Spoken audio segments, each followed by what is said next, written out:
ایک بندے نے ایک دفعہ پوچھا جی فرد کا درجہ زیادہ کہ سنت کا؟ فرمانے لگے فرض کا۔ تو کہنے لگے پھر سیدھا منہ دھویا کریں۔ آپ وضو میں پہلے ہاتھ دھوتے ہیں، پھر کلی کرتے ہیں، پھر ناک میں پانی ڈالتے ہیں، تو منہ فرض تو منہ دھونا ہے پہلے، ہاتھ دھونا بھی وضو میں سنت ہے، ناک میں پانی ڈالنا بھی سنت ہے، کلی کرنا بھی۔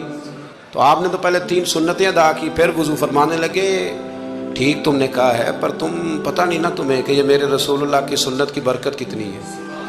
شریعت حکم دیتی ہے کہ پانی معتدل ہونا چاہیے وضو کرنے کے لیے، نہ زیادہ ٹھنڈا ہو نہ زیادہ گرم ہو۔ زیادہ گرم ہو تو منہ جل جاتا ہے، اور شریعت حکم دیتی ہے کہ پانی بد ذائقہ نہیں ہونا چاہیے، اور حکم دیتی ہے کہ بدبو والا نہیں ہونا چاہیے۔ فرمایا اس لیے ہمارے نبی نے پہلے ہمیں 3 سنتیں دیں کہ ٹوٹی کے نیچے نا ہاتھ کر کے دیکھ لو پانی زیادہ گرم تو نہیں، اور کہیں منہ نہ جلا لینا۔ اور پھر ہمارے نبی نے ہمیں سنت دے کے بتایا کہ منہ میں ڈال کے دیکھ لو بد ذائقہ تو نہیں، پھر کہا ناک میں ڈال کے دیکھ لو کہ اس سے بو تو نہیں آتی۔